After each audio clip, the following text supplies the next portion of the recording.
देश का केंद्रीय बजट आने को है। इसको लेकर पूरे देश के अंदर तमाम आशाओं अपेक्षाओं का दौर चल रहा है।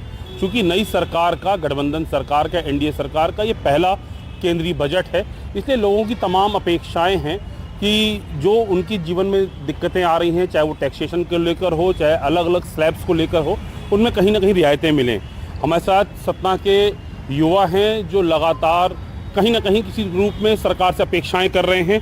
क्या नाम भाई साहब आपका? मेरा नाम रजनीश द्विवेदी है। रजनीश जी, केंद्रीय बजट आने को है, क्या समझ रहे हैं, क्या आशाएं हैं? आशाएं तो बहुत सारी हैं इस बजट को लेकर।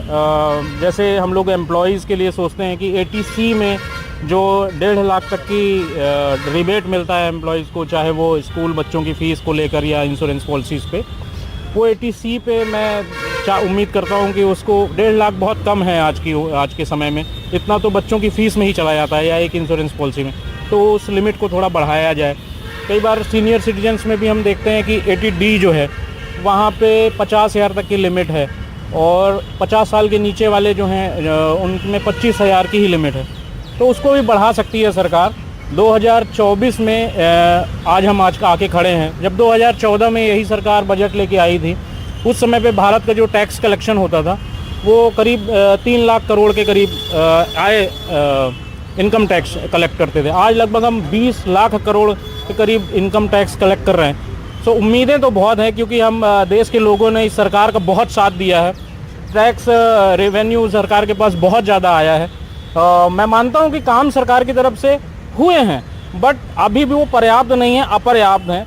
और आम लोगों को इस बढ़ती महंगाई में, बेरोजगारी में, युवाओं के पास जो रोज़गार के संकट हैं, उससे सरकार से बहुत सारी उम्मीदें हैं। ये तीसरा टर्म है मोदी जी का जब वो आए हैं, तो उम्मीदें बहुत ज़्यादा हैं। जो उनके 2 बार टेन्योर के पुराने काम बचे भी हुए हैं, और 2 लाख करोड़ की रोजगार की बात है। सरकार की इनकम बढ़ी है, आम जनता की नहीं बढ़ी है। आम जनता की कम हो रही है। आम सरकार की जिस प्रकार की अपेक्षाएं सरकार से हैं, क्या नाम है आपका? सूर्य प्रकाश सिंह नाम है सूर्य मेरा। प्रकाश जी, अब बजट को लेकर क्या अपेक्षाएं हैं? एक्चुअल में ये तीसरी सरकार है, और इससे बजट को लेकर ये उम्मीदें हैं कि आज भी एक शिक्षा के क्षेत्र को अगर देखा जाए जी, तो आज भी लोग ग्रामीण अंचल से शहरी अंचल को पलायन कर रहे हैं। कहीं न कहीं शिक्षा में हमारी व्यवधान या बाधाएं हैं कि लोग शहर की तरफ रुख अपनाते हैं। तो सरकार को सबसे पहले ये सोचना चाहिए कि हमारा जो देश है ये कृषि प्रधान देश है, गांव का देश है। यहाँ के लोग शिक्षा के प्रति जागरूक हो रहे हैं, तो वहाँ सुविधा मुहैया करवाना चाहिए। शिक्षा के क्षेत्र में विकास होना चाहिए, और जो ग्रामीण क्षेत्रों के लोग जो उपेक्षाओं के शिकार हैं, उनकी कहीं ना कहीं उनकी सुनवाई होनी चाहिए। क्या शुभ नाम है साहब? मेरा नाम अम्बुज सिंह बघेल है। अम्बुज जी, और क्या अपेक्षाएं हैं? मैं जो खेल जगत से हूँ, मैं अंतर्राष्ट्रीय खिलाड़ी हूँ, तो मेरी अपेक्षा है कि जो सरकार है वो मूलभूत खेल सुविधाओं पे भी अपना बजट खर्च करे। वो क्या करती है, जब सचिन पैदा हो जाता है तो उसके ऊपर कई करोड़ रुपए खर्च करती है, लेकिन तैयार करने में जो प्रोसेस है उसमें नहीं खर्च कर रही है। इस बार जो हमारा ओलंपिक दल है 117 का है, सर्वश्रेष्ठ दल नहीं है, सबसे बड़ा दल नहीं है, इससे बड़ा दल भी उतर चुका है, और मेडल की उम्मीद हमको है। आप ओलंपिक के सपने देखते हैं, खेलो इंडिया आदि की बातें करते हैं, लेकिन मूलभूत संरचना बिल्कुल डैमेज है। हम लोकल ही बात करें, स्टेडियम तैयार है लेकिन कोचेज़ नहीं हैं। यदि आप दे भी रहे हो तो बड़े बड़े स्टेडियम दे रहे हो, लेकिन वहाँ पे कोचेज़ कमी है। स्कूलों की ये हालत है कि सतना में 350 हायर सेकेंडरी और हाई स्कूलें हैं, स्पोर्ट टीचर 14 हैं। हायर सेकेंडरी की बात कर रहा हूँ। ज़िले में 704 मिडिल स्कूलें हैं, 8वीं तक की स्कूलें हैं, स्पोर्ट टीचर एक में भी नहीं है। तो कहीं ना कहीं खेल प्रतिभाओं को जो उभारने के लिए तमाम प्रकार के इंफ्रास्ट्रक्चर तो प्रोवाइड किया जाता है, लेकिन टॉप टू बॉटम जब तक नीचे से लेकर ऊपर तक प्रॉपर उस प्रकार से लोगों का डिप्यूटेशन नहीं होगा, कोचेस नहीं होंगे, इंफ्रास्ट्रक्चर उस प्रकार के नहीं होंगे, तब तक इन खेल प्रतिभाओं को आगे बढ़ाया नहीं जा सकता। बिल्कुल। क्या शुभ नाम है? विक्रांत त्रिपाठी विक्की। विक्रांत जी, क्या सोचते हैं इस केंद्रीय बजट के बारे में? क्या अपेक्षाएं हैं एक युवा के रूप में? एक युवा के रूप में अपेक्षाएं तो कुछ नहीं है। विगत 10 वर्षों से जो उपेक्षाएं झेलता आ रहा है एक युवा, फिर एक उपेक्षा होगी, निराशाजनक बजट मिलेगा। क्योंकि ये बजट सिर्फ पूंजीपतियों का बजट है। ये उन लोगों के लिए बजट आएगा जिन लोगों ने भारतीय जनता पार्टी के लिए पैसा देने का काम किया, इलेक्टोरल बॉन्ड का काम किया था, उन लोगों की सुविधा देने के लिए बजट आएगा। अगर बजट आता तो 10 सालों में यहाँ पे स्कूलों की छत नहीं टपकती। आज बच्चे बरसात में बाहर पढ़ाई कर रहे हैं। चिकित्सा के नाम पे इतना बड़ा घोटाला हुआ है, इतना बड़ा स्कैम चल रहा है, परीक्षा के नाम पे स्कैम चल रहा है, उसमें सरकार किसी प्रकार का ध्यान नहीं दे रही है। हम कैसे मान सकते हैं हमारा देश युवा देश बनेगा, युवाओं का निर्माण होगा, स्वामी विवेकानंद के पद चिन्हों में चलेगा। यहाँ पे हमको तो किसी प्रकार की युवाओं की अपेक्षा नहीं है, सिर्फ युवाओं की उपेक्षा ही नज़र आ रही है। युवाओं की उपेक्षा लगातार हो रही है और कहीं ना कहीं वो पीड़ित दिखाई दे रहे हैं। क्या शुभ नाम है? अविन शर्मा। अविन जी, क्या अपेक्षाएं हैं केंद्रीय बजट से आप? देखिए 10 साल से हम इस सरकार को देख रहे हैं, भोग रहे हैं, तो इनसे अपेक्षाएं या उम्मीद तो हमको कोई नहीं है। केवल ये गुजारिश है कि ऐसा कुछ और नया कर, नया भार आम जनता के मिडिल क्लास के ऊपर न लाद दें कि उनकी कमर टूट जाए। बाकी जिस तरह की ये, चाहे हमारे प्रधानमंत्री जी हैं, इनका आप अगर लोकसभा चुनाव के टाइम राहुल कंवल का इंटरव्यू आपने देखा होगा, जिसमें उन्होंने बताया कि अब हमारी इकोनॉमी के शेप में ग्रो कर रही है, अमीर और अमीर हो रहा है, गरीब और गरीब हो रहा है। तो वो हंस कर उसका कहते हैं कि अमीर अमीर हो रहा है, तो इसमें जलने वाली बात है क्या? तो ये इनको कोई गरीबों की, मिडिल क्लास की चिंता नहीं है, इसलिए हमको इनसे कोई उम्मीद भी नहीं है। इसी तरह हमारी वित्त मंत्री आदरणीय निर्मला जी, मतलब गैर जिम्मेदार और इनकम्पिटेंट दोनों हैं। उनकी क्वालिटी केवल इतनी है कि मोदी जी की अच्छी भाटगिरी उनसे करते बनती है। आप देखिए प्रेस कॉन्फ्रेंस करती हैं, कोई सवाल आ जाता है तो कहती हैं मैं इसका जवाब नहीं दूंगी। इसलिए क्या जनता चुनकर भेजती है, इसलिए वित्त मंत्री बनाया जाता है इनको कि ये जनता के मुद्दों के जवाब भी नहीं देंगे। तो इसलिए कोई उम्मीद हमको जनता नहीं। तमाम प्रकार की आशाएं, अपेक्षाएं कर रही है और जवाबदेही कहीं ना कहीं चाहती है कि जिस प्रकार से देश की प्रगति की बातें की जा रही हैं। रजनी जी, ये बताएं कि जैसे सतना की अगर हम बात करें, सतना की परिदृश्य में बात करें सर, तो सतना में तमाम प्रकार की आशाएं, अपेक्षाएं हैं। अभी हालांकि ये कहा जा रहा है टैक्सेशन स्लैब में है, तो सतना के परिप्रेक्ष्य में कहाँ देखते हैं आप चीज़ों की? सतना में भी केंद्र की तरह ही पिछले 20 वर्षों से भाजपा के ही लोग चुने जा रहे हैं। उम्मीदें हैं लोगों को, इसलिए हम बार बार यहाँ से सांसद 20 साल से लगभग दे रहे हैं भाजपा का ही। विधानसभा में भी भाजपा की मजबूत है और मध्य प्रदेश में भाजपा बहुत मजबूत है। जैसा कि मेरे बाकी लोगों ने भी बताया, शिक्षा को लेकर यहाँ बहुत बुरी स्थिति है,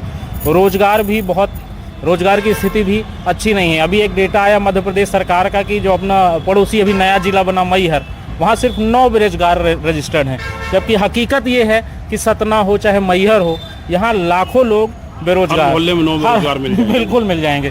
तो कहीं ना कहीं सरकारी जो आंकड़े हैं, जो सरकारी प्रेजेंटेशन है दिल्ली भोपाल के जो ऑफिसों में बताई जाती हैं और उनकी जो जमीनी हकीकतें हैं, उनमें कहीं ना कहीं बहुत बड़ा अंतर है। हमारे साथ कुछ और भी युवा शामिल हैं, उनसे पूछते हैं। क्या नाम भाई साहब आपका? ये नंबर झा।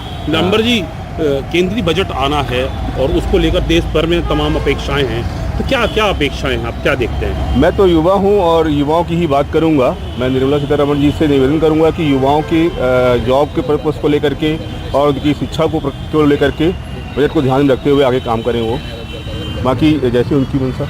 नई सरकार का ये पहला बजट होगा, तो देश के तमाम लोगों में, तमाम सेगमेंट्स जो सोसाइटी के हैं, उनमें अलग अलग फील्ड्स में लोगों की अपेक्षाएं हैं। आज हम सतना के कुछ युवा व्यवसायियों के पास आए हैं जो यंग एंटरप्रेन्योर्स हैं, अपनी अपनी फील्ड में वर्सटाइल काम कर रहे हैं, अच्छे अचीवमेंट्स कर रहे हैं। उनकी गवर्नमेंट से क्या आशाएं हैं, उनकी क्या अपेक्षाएं इन सरकारों से, उसको लेकर उनसे हम कुछ बात करते हैं। क्या शुभ नाम आपका? मेरा नाम आदित्य गर्ग है भैया। आदित्य जी, किस फील्ड से रिलेवेंस है? मैं यहाँ पे सैलून का ओनर हूँ। पहले मैं जिम भी चलाता था यहाँ पे जी। सतना का ही रहने वाला हूँ। तो बजट से, जब केंद्रीय बजट आने को है, तो केंद्रीय बजट से क्या अपेक्षाएं हैं आपकी? देखिए, मोदी सरकार का पिछला बजट तो हम लोगों के लिए, व्यापारियों के लिए बढ़िया था। इस बार हम एक्सपेक्ट कर रहे हैं कि ये हमारी सैलून इंडस्ट्री को थोड़ा सा, या सर्विस इंडस्ट्री को बेसिकली, इसको ये थोड़ा सा जीएसटी में, जो मेरा पर्सनल लगता है कि अभी ये 20 लाख के हम लोग स्लैब में है, इसको थोड़ा बढ़ाएंगे, लगभग 40 से 50 लाख दें।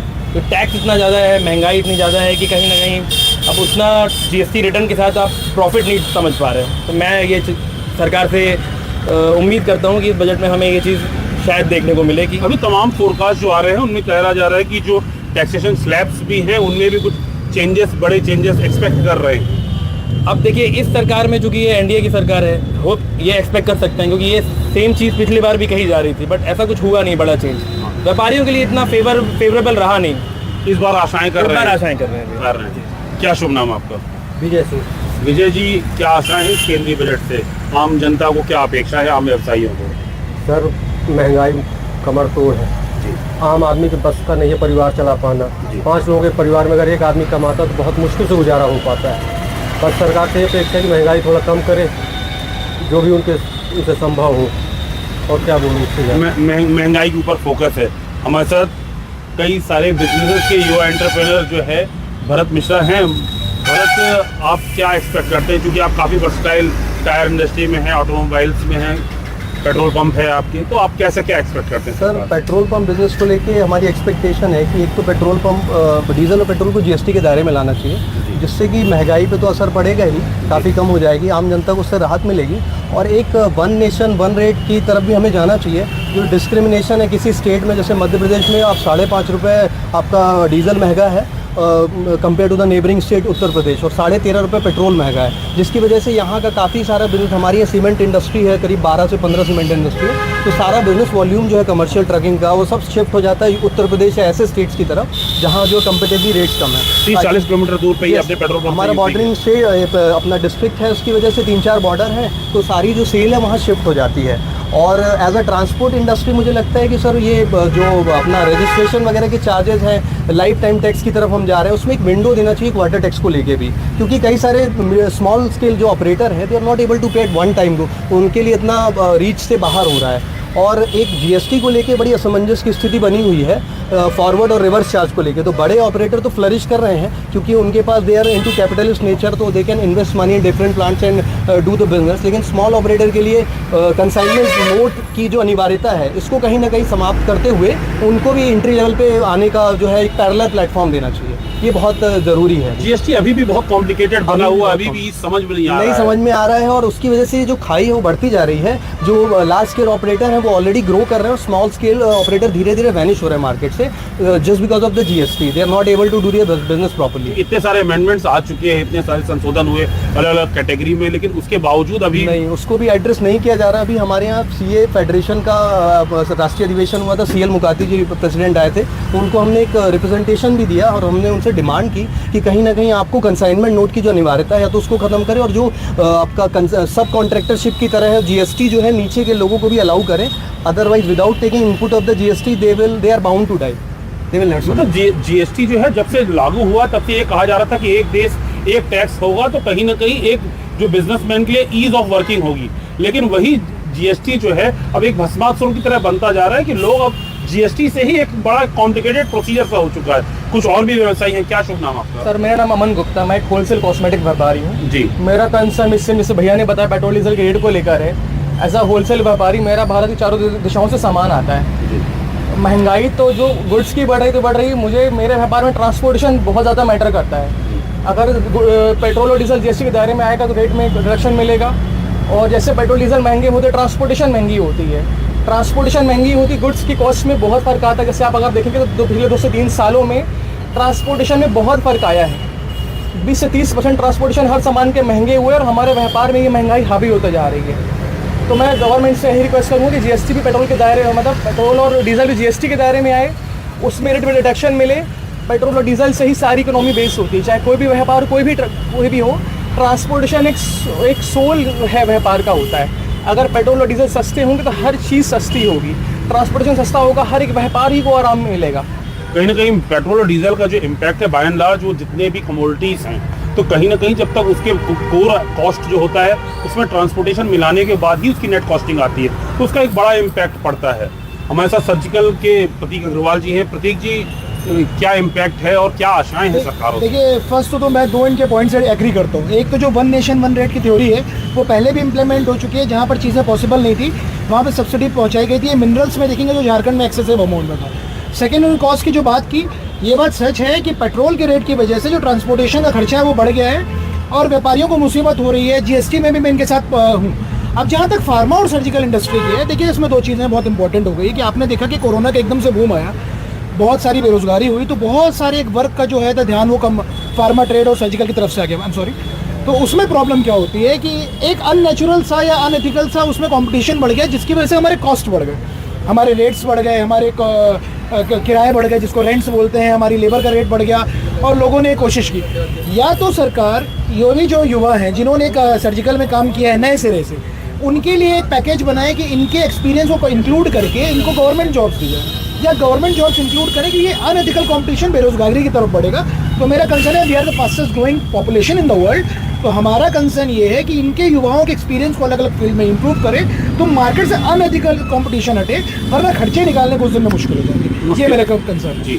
तो भरत, मैं ये जानना चाहूँगा कि तमाम सरकारें स्टार्टअप्स के बारे में बातें कर रही हैं कि युवाओं के लिए, क्योंकि आप सब यंग एंटरप्रेन्योर्स हैं, तो लगातार स्टार्टअप्स की बात हो रही है। ग्राउंड बेस पे कितना इम्प्लीमेंटेशन देख पा रहे हैं आप? सरकार की जो योजनाएं हैं युवाओं के लिए, MSMEs की बात अपन की जा रही है कि लगातार कि युवा कहीं ना कहीं ग्रो हो, उनको हम फैसिलिटेट करें, लेकिन ग्राउंड लेवल पे क्या चीजें मिल पा रही हैं? सर, रीच, पेनिट्रेशन और इम्प्लीमेंटेशन के पार्ट पे अगर हम जाएं, there are so many bottlenecks, but nobody is cooperating that way. Although the vision is very good, the target audience is very clear, but what is happening in ground reality, if you go and see that people are hardly there. Even for a license you have to do the same process, you have to go to different people, and getting those things, it is very tough. Still it is very tough.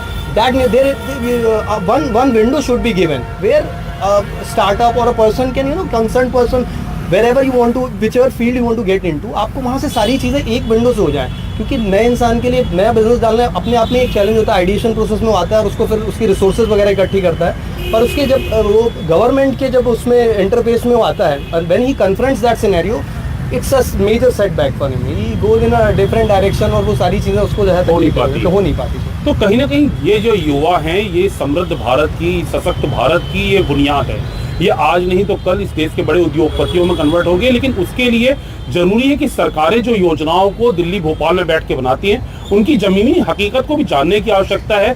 उन चीज़ों की जिनकी घोषणाएं की जाती हैं, उनका implementation module जो है उसको थोड़ी सी कहीं ना कहीं सरलीकृत करने की आवश्यकता है, क्योंकि हर महिला अपने अपने घर की वित्त मंत्री होती है।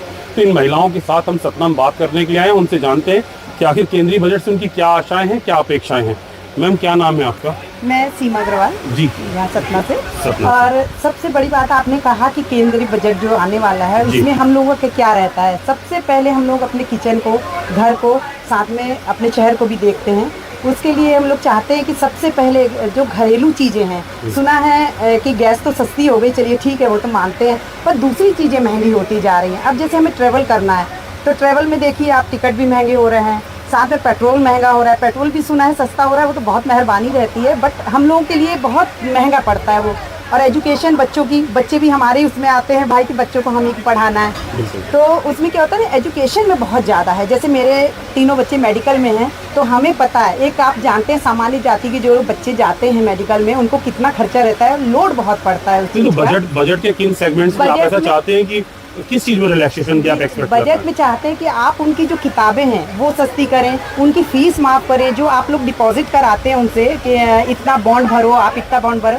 आप सोचिए एक मध्यम परिवार के लोग 5-5, 6-6 लाख नहीं जमा कर पाते हैं, उनको कहीं कहीं से कर्जा लेना पड़ता है, कुछ करना पड़ता है। तो आप सोचिए वो तो डूब गए ना उसमें। बच्चा तो निकलेगा 30-32 साल बाद बन के डॉक्टर, फिर वो कितना कमाएगा, कितना देगा, ये भी तो हमें सोचना पड़ता है ना। कितना बेचारा अपना करेगा कि अपन कर्जा उतार सके। वो एजुकेशन लोन है उनके लिए, पर वो कब कमाएगा, कब अपना एजुकेशन लोन उतारेगा, इसके लिए भी थोड़ा चिंतित रहते हैं माँ बाप। तो मिडिल क्लास सेगमेंट की, क्योंकि आप लोग होम मेकर्स रहती हैं, तो एजुकेशन एक बड़ा कंसर्न है, बड़ा है, और जो बाकी चीजें हैं जैसे गैस, हाँ जी, उनके ऊपर मिलना चाहिए। जी हाँ, बिल्कुल बिल्कुल।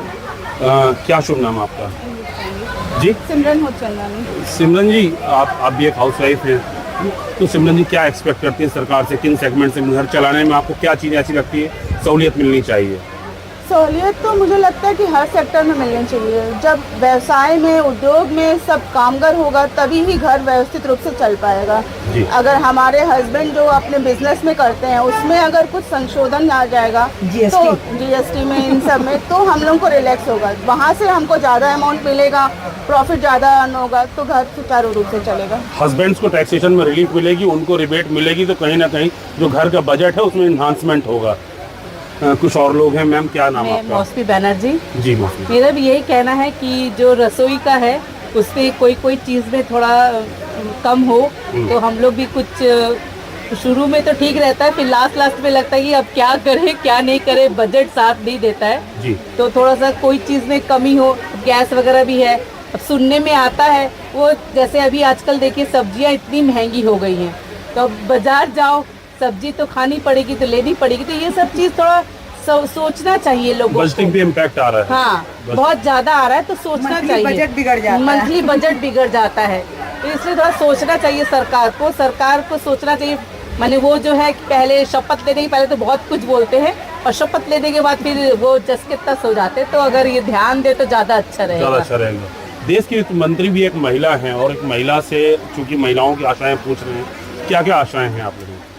हमेशा जब भी बजट निकलता है तो सारी सुविधाएं निम्न लोगों को दी जाती है। मैं इस बार चाहती हूं कि मध्यम वर्गीय परिवार को भी सुविधाएं दी जाए, जैसे कि लाडली दीदी योजना है, लाडली बहन योजना है, तो उसका ध्यान सब जगह रखा जाए, सिर्फ निम्न समान वर्ग को दिया जाए। और निम्न वर्ग को देने से क्या होता है कि निम्न वर्ग के जितने भी लोग हैं उनका बहुत ज़्यादा रुतबा मतलब बढ़ गया है, जैसे काम काज जो हमारे घर पे करते हैं अब वो लोग नहीं करना चाहते हैं, तो उससे भी हमको घर में बहुत परेशानी आती है। तो इस बार सभी को ध्यान रख के बजट बनाया जाए, बस मैं यही चाहती हूँ। मिडिल क्लास सेगमेंट की एक्सपेक्टेशंस ये हैं कि जो फ्रीबीज जो लोअर क्लासेस के लिए बांटी जाती है उसका इम्पैक्ट कहीं ना कहीं जो मिडिल क्लास और लोअर मिडिल क्लास के जो लोग होते हैं उन पर बहुत बड़ा इम्पैक्ट पड़ता है। हमारे साथ कुछ और भी लोग हैं, क्या नाम है उनको? मेरा नाम अनमोल केशरवानी है जी। मैं पेशे से टीचर हूँ, तो मैं सबसे पहले ये एक्सपेक्ट करती हूँ इस गवर्नमेंट से कि जो बच्चे आजकल पढ़ के निकलते हैं उनको एम्प्लॉयमेंट अपॉर्चुनिटी बहुत कम मिल रही है, तो मैं ये आशा करती हूँ इस गवर्नमेंट से कि एम्प्लॉयमेंट अपॉर्चुनिटी इतनी ज़्यादा बढ़ा दे, इतना वोकेशनल कोर्सेज कर दें ताकि यूथ्स को इस चीज़ में कोई डिफ़िकल्टी ना लगे।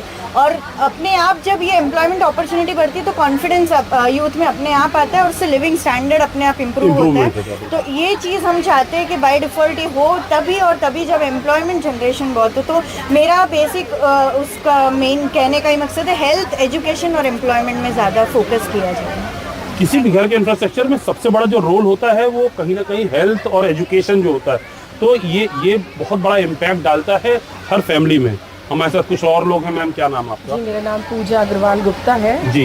और पहले तो मैं धन्यवाद दूंगी मोदी जी को जिन्होंने इतना अच्छा बजट हमारे ठीक है निम्न तबके के लोगों के लिए निकाला है, लेकिन पहले तो हमारे पास घर भी नहीं था रहने के लिए। इवन आज भी मेरे नाम पे कोई भी घर नहीं है, और मैं चाहूँगी कि जैसे कि सबने बोला मिडिल क्लास के लिए भी ज़रूर बजट पेश किया जाए, और साथ साथ वृद्धों के लिए, वृद्ध जैसे कि अभी बहुत सारे प्रॉब्लम आ रही है, ट्रैवलिंग कर रहे हैं, उन्होंने पूरे जीवन काम किया, चाहे वो पेंशन का प्रॉब्लम हो, उसको मद्देनज़र रखते हुए हमारी वित्त मंत्री जी, आप खुद एक महिला हैं, आप समझ सकती हैं कि क्या परेशानियां हमको झेलनी पड़ती हैं। और एक समय आने के बाद अगर वो सारी योजनाओं का लाभ वृद्ध होने के बाद अगर हम ना ले सकें तो फिर हमें ऐसा लगेगा कि हमने आजीवन पूरा जो काम किया, तो हम नहीं चाहते कि हम निराश हो। तो आप इस बात का ज़रूर ध्यान रखिएगा कि वृद्धों के लिए स्पेशल ध्यान रखिएगा। हम तो किसी तरह से अपने जीवन का निर्वाह कर लेंगे, हम काम करने में भी हमारा शरीर सक्षम है, लेकिन जो लोग बूढ़े हो जाते हैं उनका ध्यान रखिएगा। धन्यवाद। मैम, अपार्ट फ्रॉम इट मैं आपसे पूछना चाहूँगा, हाँ कुछ आप बोल रही थी। हाँ, नहीं, मैं ये कह रही थी अपनी गवर्नमेंट से कि हेल्थ पे भी बहुत ज़्यादा आजकल सुनने में आ रहा है कि अरे वो दीनदयाल बना लो पर उसका सुविधा नहीं मिलती, आयुष्मान कार्ड बन रहा है। तो मेरा ये कहना है कि जैसे जो नीचे के लोग हैं उनकी सरकार में, जो नीचे जो हमारे राज्य स्तर में आते हैं, जो हमारे इसमें आते हैं, एमपी गवर्नमेंट में आते हैं, वो इस चीज़ को ध्यान रखें कि कई लोगों को तो देखिए जो पावरफुल है वो तो ले लेते हैं उस चीज़ को, बट जो नहीं है वो बेचारे ऐसे घूमते रहते हैं कार्ड, योजनाओं का लाभ नहीं मिल पाता, लाभ नहीं मिल पाता उनको। तो कुछ ऐसा उनको करना चाहिए इनके लिए कि हर व्यक्ति को अगर जो कार्डधारी है तो उसको उन चीज़ों का लाभ मिले जिससे वो अपना जीवन जिस चीज़ में मिल रहा है, जब तो गवर्नमेंट का कुछ होगा ना हमारे लिए कि भाई हमने इसका लाभ उठाया तो हमारी गवर्नमेंट इस चीज़ के लिए सतर्क है।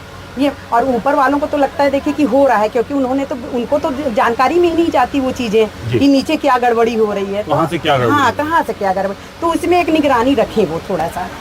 कहीं ना कहीं केंद्रीय योजनाओं का लाभ जो है, जो एंड यूज़र होता है, जो घर को चलाने वाली महिलाएं होती हैं, जो अपने अपने घर की वित्त मंत्री होती हैं, उन योजनाओं का लाभ उन तक पहुँचे।